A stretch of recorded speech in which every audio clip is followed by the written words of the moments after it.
2021 नया साल की शुरुआत हो रही है और 2020 गया है।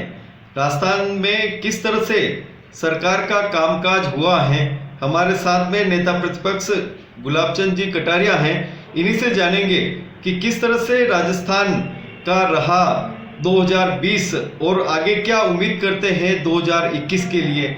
जी बताएं। तो क्या 2020 का अगर आकलन करें और गहलोत सरकार का आकलन करें तो मेरी ऐसी मान्यता है कि इसको 19 से भी जोड़ लेना चाहिए, क्योंकि जब से सरकार बनी है तब से लेकर अब तक जो कुछ भी सरकार की उपलब्धियां रही है वो वास्तव में बहुत ही निराशाजनक है। राजस्थान को एक तरह से पिछड़ापन देने वाला है।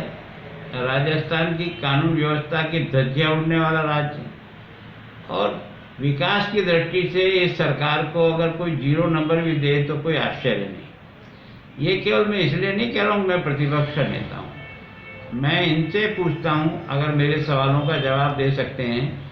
19-20 का बजट आपका और 20-21 का बजट, जो भी आपने विकास कामों के लिए जो पैसा आपने बजट में घोषणा की और जिनमें बजट की घोषणा में 5 करोड़ से अधिक पैसा खर्च होने वाली योजनाएं और काम या विकास के काम जो आपने बजट में कहा था और वो धरती पर उतार दिया हो और आपने उसकी पूर्णता प्राप्त कर ली हो, तो भगवान के लिए उन योजनाओं की एक सूची राजस्थान की जनता की जानकारी के लिए जाहिर कर दे तो पता लग जाएगा। विकास का आधार बनता है गांव, और मैं सोचता हूँ इस सरकार के 2 साल के कार्यकाल में गांव में अगर एक सीमेंट का कट्टा भी इस सरकार के आने के बाद और इस सरकार के बजट का अगर राजस्थान की 10,000 से अधिक पंचायतों में कहीं भी लगा हो तो कृपा करके बता दे तो हम समझ सकते हैं कि विकास की दृष्टि से कुछ उपयोग। इस सरकार को बनने में बीजेपी और कांग्रेस के बीच में केवल और केवल 50,000 वोटों का डिफरेंस था। कांग्रेस को भी बहुमत नहीं मिला। जैसा गहलोत साहब ने पहले भी बीएसपी को तोड़कर अपनी सरकार चलाई, अब की बार भी बीएसपी को तोड़कर अपनी सरकार चला रहे हैं।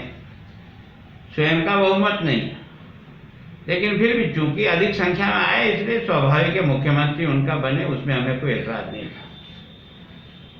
लेकिन उस समय जो आपका 50,000 वोट डिफरेंस, इसमें 3 मुद्दों ने आपको ये 50,000 वोट हमसे अधिक दिलाए। उसमें आपने 10 दिन की गिनती करी, गणित की 1 2 3 4 9 10, सब 2 लाख तक के कर्जे माफ। अब भगवान के लिए अगर 2 लाख तक के कर्जे माफ हो गए हों तो एक सूची जारी कर दो, कम से कम किसी एक जिले को टारगेट करो। मैं 33 जिलों की मेहनत नहीं कराता हूँ आपको, केवल उदयपुर जिले के जो कर्जे माफ आपने किए हों, जो आपने 10 दिन की घोषणा की, तो उसकी एक सूची जारी कर दो ताकि जनता आपकी सच्चाई को समझ सके। फिर आपने कहा 5 साल तक बिजली का बिल नहीं बढ़ेगा, और स्वाभाविक है लोगों के मन में आया कि चलो यार इतनी भी राहत ये सरकार देगी, तो आपको उसके कारण से वोट मिला। अब ईमानदारी से आप 2018 का चाहे घर के कंज्यूमर का ले लो चाहे खेती के कंज्यूमर का ले लो, और दोनों एक ही किसान के 2 बिल एक हाथ में पकड़ करके एक आंख से देखो तो आपको समझ में आ जाएगा बिजली का बिल बढ़ा है या कागज में करंट आया है। तो ये भी आपकी एक असफलता है। आपने कहा था जितने बेरोजगार बच्चे हैं या तो नौकरी लगेगी या बेरोजगारी भत्ता मिलेगा। अब आप मुझे इतना ही बता दो, 2 साल आपने गुजार लिए, कितने बच्चों को आपने ये वजीफा बेरोजगारी भत्ता आपकी सरकार आने के बाद आज की तारीख तक जो दिया हो वो आंकड़ा जनता के सामने आज नहीं तो कल शाम तक घोषित कर दो। मेरे विधानसभा के क्वेश्चन में आपने आया था कि 85,000 तो वसुंधरा जी के टाइम पर बेरोजगारी भत्ता मिल रहा था और आपने उसको बढ़ाकर 1,60,000 तक का दिया। इसका मतलब 75,000 दिया। मान लो उसके बाद क्वेश्चन के बाद इन 4-5 महीनों में और कुछ दिया होगा तो कम से कम फिगर बता दो कि 27 लाख बच्चों की तुलना में जो बेरोजगार हैं उनमें से आपने कितने लोगों को बेरोजगारी भत्ता दिया। फिर सरकार की प्रायोरिटी होती कानून व्यवस्था। मैं सोचता हूँ अपराध के ग्राफ में नेशनल क्राइम रिपोर्ट के तहत जो हम महिला क्राइम की दृष्टि से 4थे स्थान पे ले गए थे, टॉप पे, पहले हम नंबर 2 पे थे, दूसरे हमने चौथे नंबर पे पहुंच गए। हमने कुछ इम्प्रूवमेंट किया, पर आपकी सरकार के समय में वापस ये नंबर 1 पर आ गया महिला अपराध की दृष्टि से। महिला अपराध राजस्थान में 45% बढ़ा है। भैया जी, इस पे मेरी बात सुन लेना और इसको ठीक कर देना। अब आप कहोगे हमारे यहाँ फ्री रजिस्ट्रेशन है। अरे पहले कोई सी सरकार रही हो, क्या बलात्कार का मुकदमा कोई दर्ज कराना है तो उसको रोक सकता है क्या? आपने तो रोकने की कोशिश की थी। अलवर में आपने देखा होगा कि अलवर में जो घटना लोकसभा के चुनाव के समय में हुई थी, उसको आपने तब तक FIR दर्ज नहीं की जब तक वोटिंग होकर खत्म नहीं हुआ। अब आपका इससे बड़ा नमूना तो और कुछ नहीं चाहिए। इसी तरह से शेड्यूल कास्ट के अपराध में 65% अपराध बढ़ा है और शेड्यूल ट्राइब में 85% अपराध बढ़ा है। भगवान के लिए थोड़ा विचार करो कि यह अपराध का ग्राफ कहाँ जा रहा है। आपने तो केवल सवेरे और शाम कोरोना कोरोना कोरोना कोरोना का काम आपने किया, तो इसमें जनता का भी पूरा सहयोग रहा, केंद्र सरकार का भी रहा और आपका भी रहा, इसमें कोई दो राय नहीं। लेकिन उसके कारण से बाकी सारे काम कहाँ चले गए? केवल और केवल कोरोना, कुछ समय तक तो हमने लॉकडाउन किया, तब तक तो समझ में आता है कि सब जान उसी पे गया। लेकिन उसके बाद तो अगर देश के बाकी राज्यों ने भी कोरोना के साथ साथ अपने विकास के पहियों को भी चलाया, तो आपके यहाँ कितना चला? और सबसे बड़ी फेल्योर जो मैं मानता हूँ इस सरकार की, मंत्रिमंडल में अभी तक जितने सदस्य हैं, मैं कांग्रेस के ही किसी MLA को इस बात के लिए आमंत्रित करता हूँ कि तुम अपने मंत्रिमंडल के सारे मंत्रियों के नाम बता दे, उनका विभाग बता दे, तो मैं समझ लूंगा कि सरकार चल रही है और सरकार काम कर रही है। राजनीति में जो उनकी रोज रुचि है, ऐसे किसी भी पार्टी के किसी भी प्रमुख नेता को पूछ लो कि इस मंत्रिमंडल में जो मेंबर हैं, जो सदस्य हैं, उनके नाम क्या, उनके डिपार्टमेंट क्या हैं, तो 7-8 की आगे गिनती नहीं बढ़ेगी। इसका मतलब आपके मंत्रियों की 2 साल में यह पहचान भी नहीं बन पाई कि वो किसी डिपार्टमेंट के मंत्री हैं। और इस कमजोरी के कारण से आपके दोनों के झगड़े, मुख्यमंत्री और उप मुख्यमंत्री के झगड़े के कारण से सारा का सारा प्रशासनिक लवाजमा बिल्कुल ढीला हो गया। कोई किसी के बारे में कुछ चिंता करने को तैयार नहीं, जनता को सुनने, जनप्रतिनिधि को सुनने को तैयार नहीं। अब आप बार बार आरोप हम पे लगा रहे हो सरकार गिरा रहे। अरे भले आदमी, तुम सरकार गिरने का काम तो तुमने जब मुख्यमंत्री और उप मुख्यमंत्री बने उस दिन से ही शुरू हो गया कि नहीं? आपको 5 दिन तक दिल्ली जयपुर जाना पड़ा कि नहीं? कितनी मीटिंगें करने के बाद में आपने जैसे तैसे ही करके एक को मुख्यमंत्री को उप मुख्यमंत्री बनाया। 36 का आंकड़ा था कि नहीं?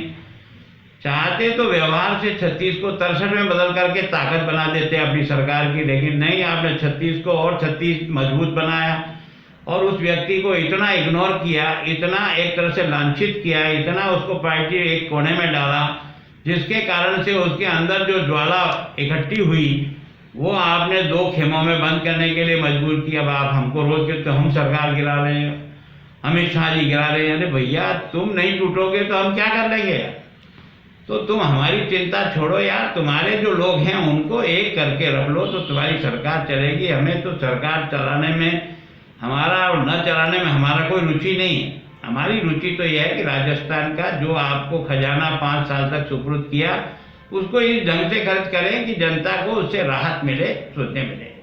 फिर आपने ऐसे ऐसे कानून पास करने का प्रयास किया, किसानों के जो कानून पास किया केंद्र ने, उसके खिलाफ आपने किया। क्या आपका ये कानून सर्वाइव करेगा? राज्यपाल जब तक स्वीकृति नहीं देगा, राष्ट्रपति स्वीकृति नहीं देगा, केवल पास करके आपने अपने अधिकारी, आपने पार्टी के बड़े नेता जो वहाँ बैठे हैं उनको खुश करने के लिए काम किया कि नहीं किया? और फिर मैं सोचता हूँ कि ऊपर वालों के दबाव के कारण से आपको और पायलट को साथ चलने के लिए मजबूर किया था कि नहीं? और आज भी आपकी वो स्थिति है कि इतना महीना निकल जाने के बाद आप फैसला ही नहीं कर पा रहे हो कि पार्टी संगठन कैसे हो, जिन लोगों को आपने आश्वासन दिए उसकी पूर्ति कैसे हो।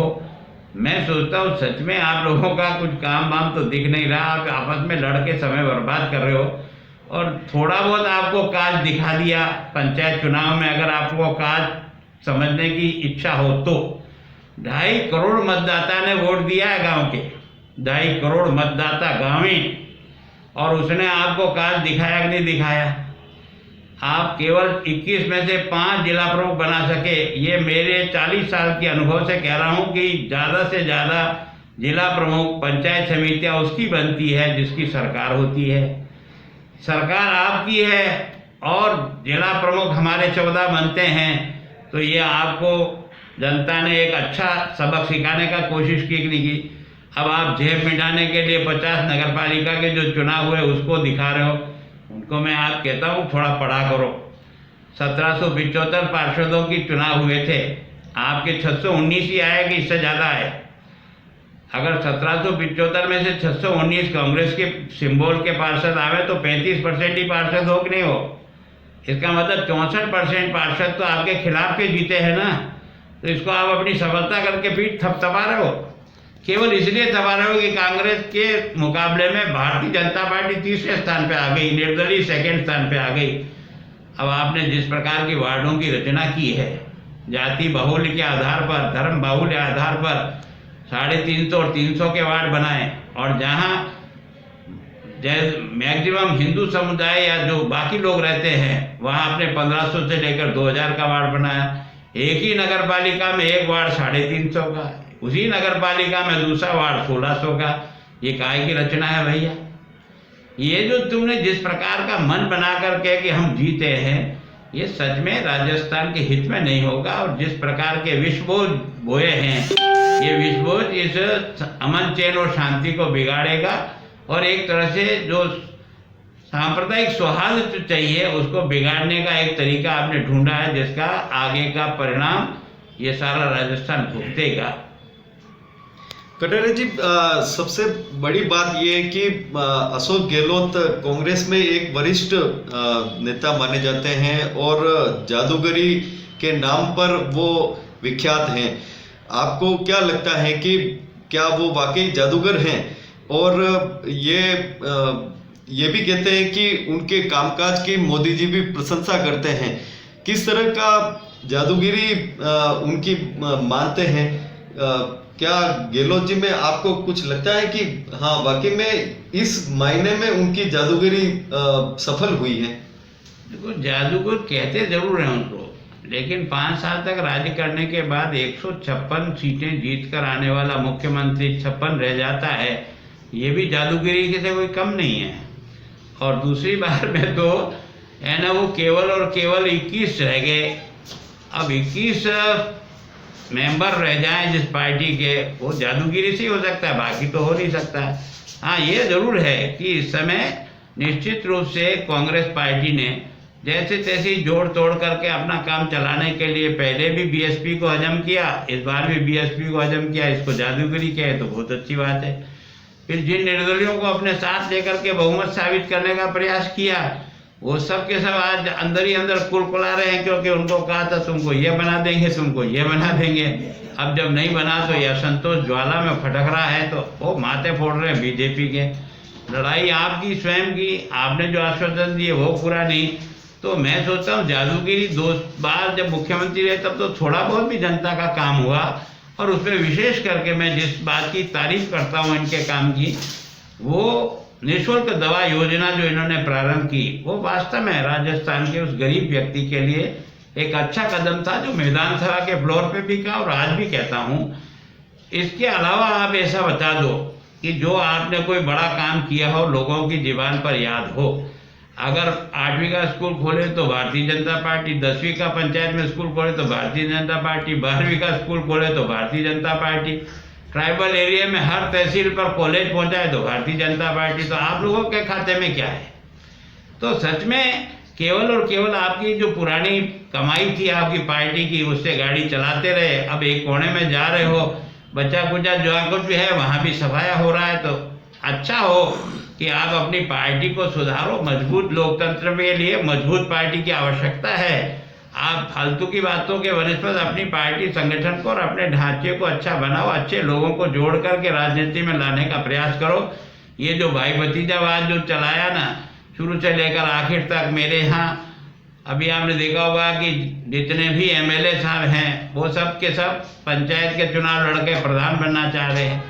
अब बाकी कार्यकर्ता भी वहाँ पर योग्य है कि प्रधान भी वही बने और एमएलए भी वही बने। तो क्या पार्टी इतनी कमज़ोर हो गई क्या कि एमएलए और प्रधान दोनों एक ही बन सकते हैं? मैं सोचता हूँ ये वास्तव में लगता है कि कार्यकर्ता का तुम सम्मान करना नहीं जानते, इसलिए कमज़ोर होते जा रहे हो।